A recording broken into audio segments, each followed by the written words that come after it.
কানাই দাঁড়া, তুই আগে আমাকে এটা বল যে ওই 4 ঋষি কুমারকে খুঁজে পাওয়ার কোন উপায় আছে তোর কাছে? দাদা, ওই 4 ঋষি কুমার ভক্তির সবথেকে বড় আধার। যদি কেউ ওনাদের মন্ত্র জপ করেন তাহলে সেই মন্ত্রই জপ করে ওনারাও উত্তর দেন। কিছুই বুঝতে পারলাম না কানাই, পরিকল্পনাটা কি? দাদা, আমি বলতে চাইছি যে আমাদের আলাদা আলাদা দিকে গিয়ে ঋষি কুমারদের খোঁজ করতে হবে। কিন্তু কি করে? আমি এখানে বসে ওই ঋষি কুমারদের ধ্যান করব আর সেই সঙ্গে ভক্তির মন্ত্র উচ্চারণ করব। যেই আমার মন্ত্র উচ্চারণ ওই ঋষি কুমারেরা শুনতে পাবেন, তারাও একই মন্ত্র উচ্চারণ করে প্রত্যুত্তর দেবেন। তোমাকে তখন তাদের সেই কণ্ঠস্বর অনুসরণ করে তাদের কাছে পৌঁছতে হবে।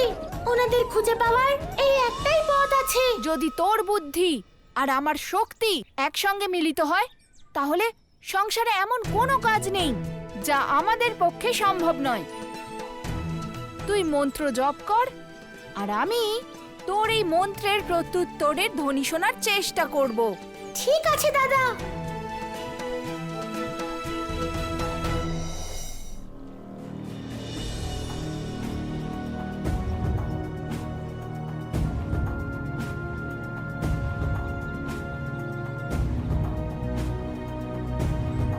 হে পিতা সমুদ্ররাজ রত্নাকর, আপনাকে খুঁজতে আমি এখানে চলে এসেছি। আমি আপনার কষ্টের কথা জানি, সেই জন্য আমি স্বয়ং আপনার কাছে এসেছি। বলুন, আপনি আমার কাছে কি চান? প্রকট হন পিতা, আপনার কন্যা রাধাকে দর্শন দিন।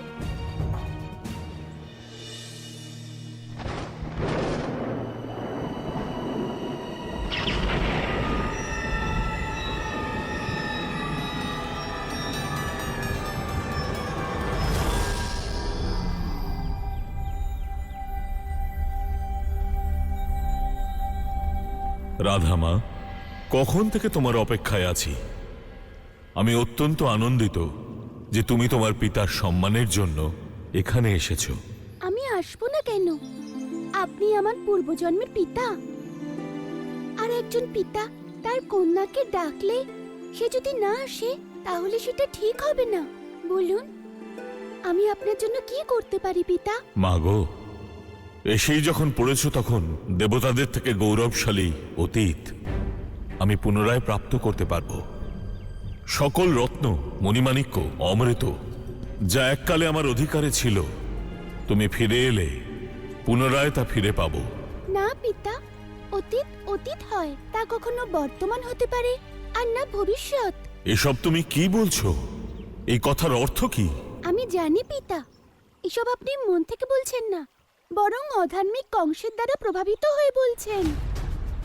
কংস পুরো ব্রজভূমির ক্ষতি করতে চায়, আর আপনি তার কথা শুনে অধর্মের ভাগীদার হওয়ার জন্য রাজি হয়ে গেলেন। আপনি হয়তো জানেন না, আপনি নিজের সীমানা লঙ্ঘন করার জন্য পুরো সংসারের মিষ্টি জল নোনা জলে পরিণত হয়েছে। সমস্ত জীবজন্তু তৃষ্ণায় ছটফট করছে, পুরো সৃষ্টি সংকটে পড়েছে। আপনি কি এটাই চেয়েছিলেন?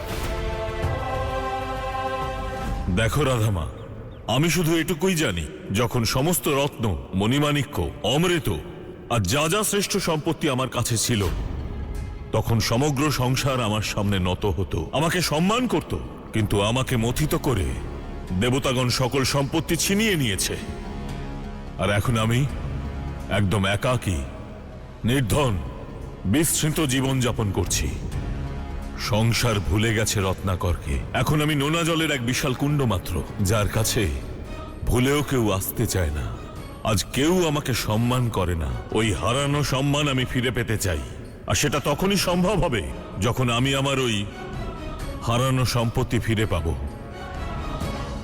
আর এই কাজ তোমাকে ছাড়া সম্ভব নয় রাধামা। পিতা, সম্মান সম্পদ থেকে আসে না, চরিত্র আর গুণের কারণে হয়। সম্মানকে ছিনিয়ে নেওয়া যায় না, তা অর্জন করতে হয়। আপনি যা করছেন তা সম্মান ফিরে পাওয়ার সঠিক উপায় নয় পিতা, বরং সেটা অন্যায়। কাউকে ভয় দেখিয়ে কিছু লাভ করা শুধু অনৈতিক নয়, এটা দুর্বলতাও পিতা। রাধামা, ভেবেছিলাম তুমি তোমার পিতার সম্মান বৃদ্ধির জন্য সবকিছু করতে পারো, কিন্তু তুমি উল্টে আমায় জ্ঞান দিচ্ছ, আমায় ছোট দেখানোর চেষ্টা করছো। কখনোই না পিতা, আমি তো শুধু বাস্তবের সঙ্গে আপনার পরিচয় করাচ্ছিলাম।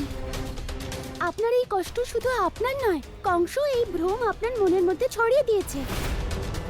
আমি এখনো বলছি, আপনি এখান থেকে ফিরে যান, তাতে সবার ভালো হবে। আমি অন্য কারুর ভালো দেখতে ইচ্ছুক নই। এই সময় আমি আমার ভালোটাই দেখতে চাই। আর ভালো হবে এটাই যে আমি তোমায় সঙ্গে করে নিয়ে যাব আর হারানো সম্মান ফিরিয়ে আনবো। অনেক বড় অন্যায় করছেন আপনি পিতা। তাতে আপনার সম্মান ফিরে আসবে না, বরং পুরো সংসার আপনার নিন্দে করবে।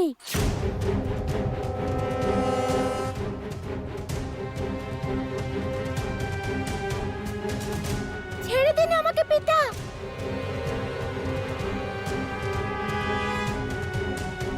রাধা, ও রাধা চলে গেছে। দেখলে আমার এই পরিকল্পনা কিরকম সফল হলো? তোমার অর্ধেক শক্তি অর্থাৎ তোমার লক্ষ্মী, যাকে তুমি সমুদ্র থেকে লাভ করেছিলে, আবার সমুদ্রেই ফিরে গেল।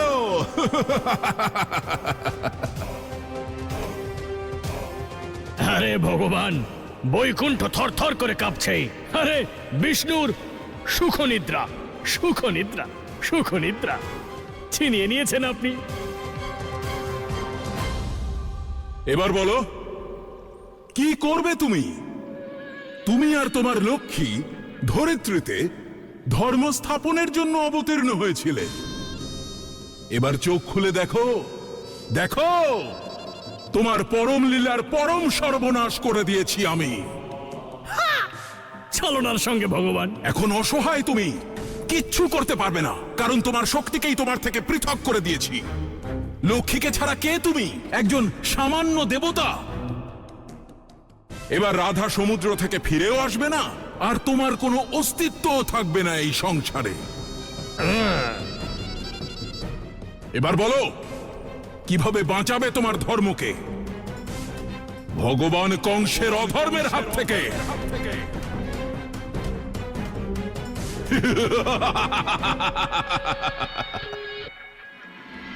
ওম ভগবতে স্বরণম নমঃ। ওম ভগবতে স্বরণম নমঃ। ওম ভগবতে স্বরণম নমঃ। ওম ভগবতে স্বরণম নমঃ। ওম ভগবতে স্বরণম নমঃ। আমি কানাইয়ের মন্ত্র জপ করার ধ্বনি তো শুনতে পাচ্ছি, কিন্তু ঋষি কুমারদের প্রত্যুত্তরের ধ্বনি তো শুনতে পাচ্ছি না। ওম ভগবতে স্বরণম নমঃ। ওম ভগবতে স্বরণম নমঃ। ওম ভগবতে স্বরণম নমঃ। ওম ভগবতে স্বরণম নমঃ। ওম ভগবতে স্বরণম নমঃ। তোমরা কি সেই ধ্বনি শুনতে পাচ্ছ যা আমি শুনতে পাচ্ছি? আমি প্রভুর মন্ত্র জপ করার ধ্বনি শুনতে পাচ্ছি। অদ্ভুত, কিন্তু অশ্বলোকে এমন ভক্ত কে যে প্রভুর ভক্তিতে মন্ত্র উচ্চারণ করছে? ওম ভগবতে স্বরণম নমঃ। ওম ভগবতে স্বরণম নমঃ। যেই মন্ত্র উচ্চারণ করুক না কেন, আমাদের জপের মাধ্যমে তার প্রত্যুত্তর দিতে হবে। আবার এমনটা নয় তো যে ও আমাদের প্রত্যুত্তরের অপেক্ষাতেই এই মন্ত্র জপ করছে? ওম ভগবতে স্বরণম নমঃ। অর্থাৎ কেউ আমাদের এই কারাগার থেকে মুক্ত করতে এসেছে আর আমাদের ঠিকানা জানতে চাইছে। কিন্তু এটা ওই চার অশুভ্রাতার ষড়যন্ত্র নয় তো? হলেও হতে পারে, কিন্তু এই সময় আমাদের ধর্ম হলো যে আমরা এই মন্ত্রের প্রতি উত্তর দিই। পরিণামের ভয়ে আমরা আমাদের ধর্ম থেকে মুখ ফিরিয়ে থাকতে পারি না। আমরা এই মন্ত্রের প্রত্যুত্তর অবশ্যই দেব। ওম ভগবতে স্বরণম নমঃ। ওম ভগবতে স্বরণম নমঃ।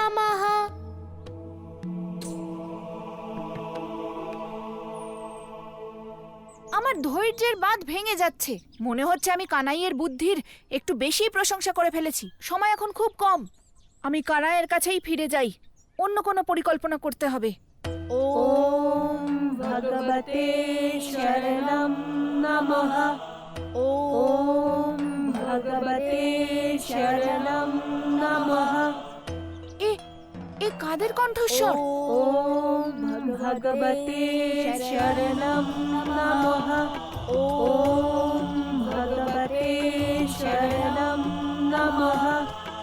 ওম ভগবতে শরণম নমঃ। মনে হয় কানাইয়ের পরিকল্পনা কাজ করছে। আমি ওই ঋষি কুমারদের মন্ত্রের ধ্বনি শুনতে পাচ্ছি। ওম ভগবতে শরণম নমঃ। এবার আমি এই ধ্বনি অনুসরণ করে সেই স্থানের খোঁজ করব, যে স্থান থেকে এই ধ্বনি আসছে। ওম ভগবতে স্বরণম নমঃ। ওম ভগবতে স্বরণম নমঃ। ওম ভগবতে স্বরণম নমঃ। ওম এটা ভগবতে কি হচ্ছে? স্বরণম নমঃ। ওম আমাদের এই ভগবতে অশ্বলোকে স্বরণম নমঃ। এই ভক্তির মন্ত্রধ্বনি কোথা থেকে আসছে? ওম ভগবতে স্বরণম নমঃ। ওম ভগবতে স্বরণম নমঃ। হয়তো কেউ মন্ত্রের মাধ্যমে সেই 4 ঋষিকুমারের সঙ্গে সম্পর্ক স্থাপিত করার চেষ্টা করছে, কিন্তু অশ্বলোকে থেকে এরকম করার দুঃসাহস কে করতে পারে? ওম ভগবতে স্বরণম নমঃ। ওম ভগবতে স্বরণম নমঃ। অবশ্যই কোনো অনিষ্ট হওয়ার সংকেত এইটা। আপনি একদম ঠিক বলেছেন ভ্রাতা।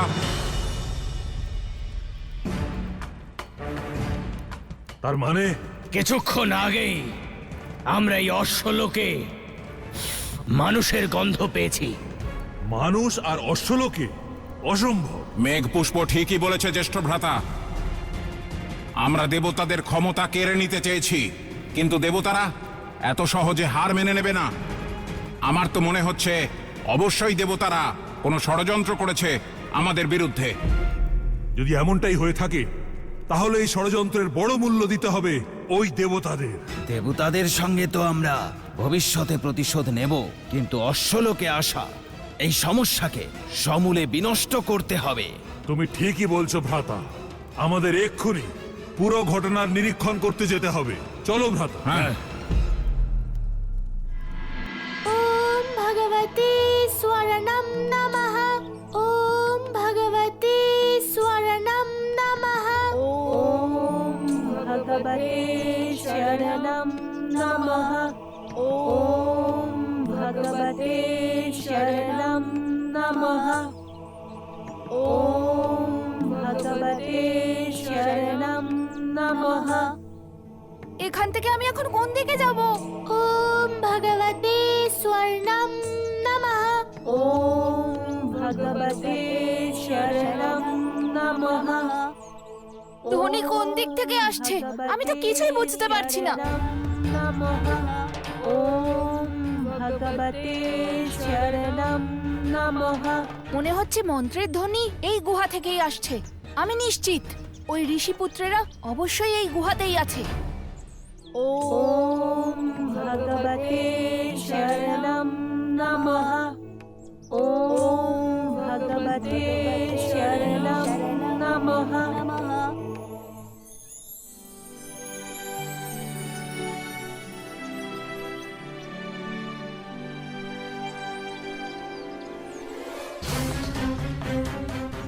মন্ত্রোচ্চারণ বন্ধ হয়ে গেছে। তার মানে এটাই যে সে যেই হোক না কেন, সেই ঋষিকুমারদের ঠিকানা জানতে পেরে গেছে। তাড়াতাড়ি চলো ওই গুহার দিকে। কে তুমি বলশালী বালক? হে ঋষি কুমারগণ, আমি বলরাম। তোমাদের সবাইকে এখান থেকে মুক্ত করতে এসেছি আমি। তোমরা আমার সঙ্গে তাড়াতাড়ি চলো। কে তুমি বালক?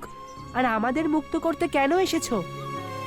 আর মানব হয়ে অশ্বলোকে কিভাবে প্রবেশ করলে তুমি? আমি বলরাম, আর আমি আমার ভাই কানাইয়ের সঙ্গে এখানে এসেছি। তোমরা যার মন্ত্র অনুসরণ করছিলে সে আমার ভাই কানাই। কিন্তু আমরা তোমাকে কি করে বিশ্বাস করব বলরাম? এমনও তো হতে পারে যে এটা ওই 4 অশ্বের ছলনা।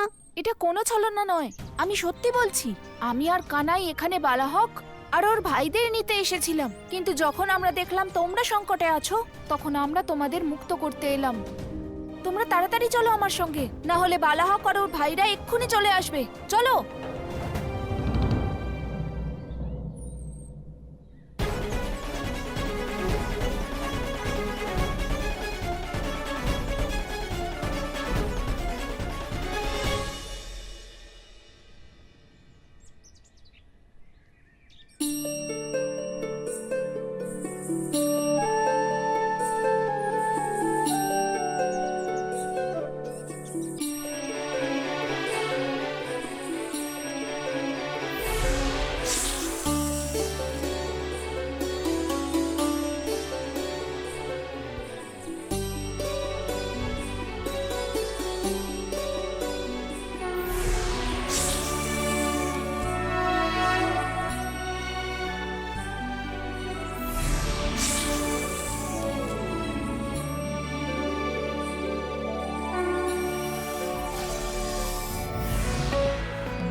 হে বলরাম, আমাদের ক্ষমা করো, আমরা তোমাকে চিনতে পারিনি। আমরা তো সবাই ধন্য যে তোমরা আমাদেরকে সাহায্য করতে এসেছো। না, এটা তো আমার কর্তব্য। এখানে দাঁড়িয়ে থাকা মানে মৃত্যুকে নিমন্ত্রণ জানানো। চলো আমার সঙ্গে।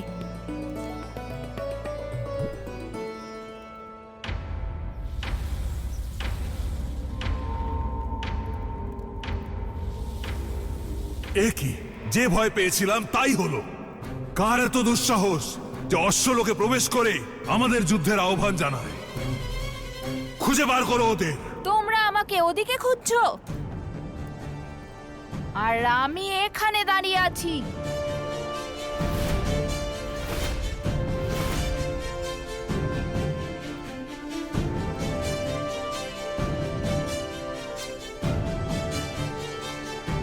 কে তুমি দুঃসাহসী বালক?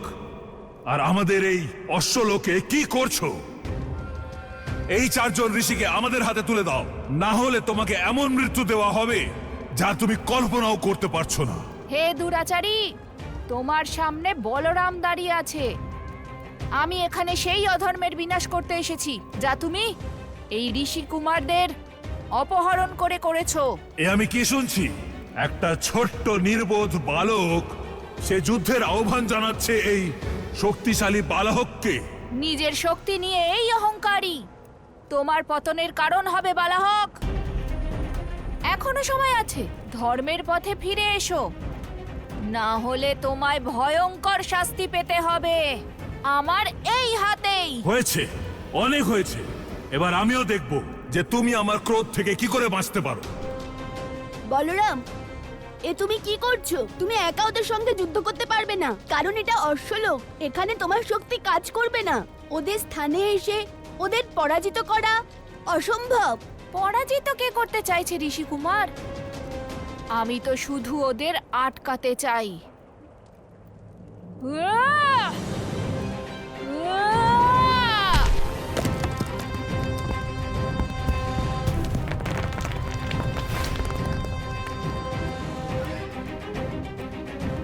জ্যেষ্ঠ ভ্রাতা, এই বালক এই গুহায় আমাদের বন্দী করে রাখতে চায়।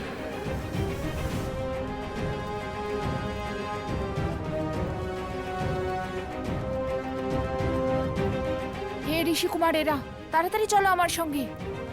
আমাদের এখান থেকে বেরোনোর পথ খুঁজতে হবে। চলো। ওম নমো ভগবতে স্বর্ণম নমঃ। ওম নমো ভগবতে স্বর্ণম নমঃ। ঋষি কুমাররা তো আমার মন্ত্রের প্রত্যুত্তর দিচ্ছিলেন, কিন্তু এখন ওনাদের স্বর শুনতে পাচ্ছি না কেন? তাহলে কি দাদা ওনাদের খুঁজে পেয়েছে?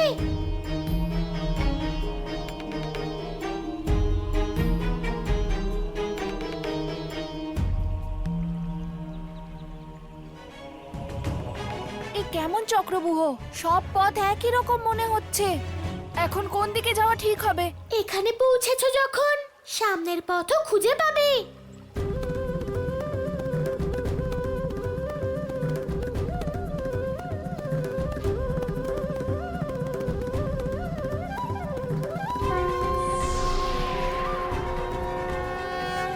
ভগবান, আপনাকে শতকোটি প্রণাম। আমরা ধন্য হয়ে গেলাম যে আপনি আমাদের রক্ষা করতে এখানে এসেছেন।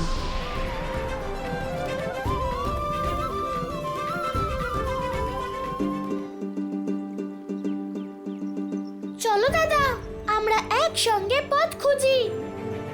না না, একসঙ্গে পথ খুঁজলে দেরি হয়ে যাবে। আমরা বরং আলাদা আলাদা দিকে গিয়ে পথ খুঁজি, তাড়াতাড়ি হবে। ঠিক আছে দাদা। আর আমাদের মধ্যে যে সবার আগে পথ খুঁজে পাবে সে বাকিদেরও ডেকে নেবে। চলো।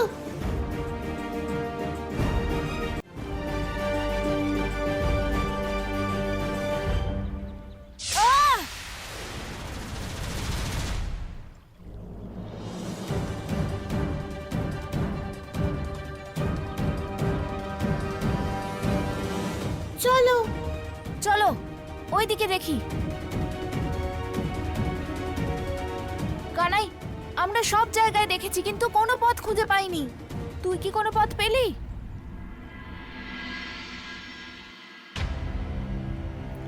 দাদা, ওই দেখো।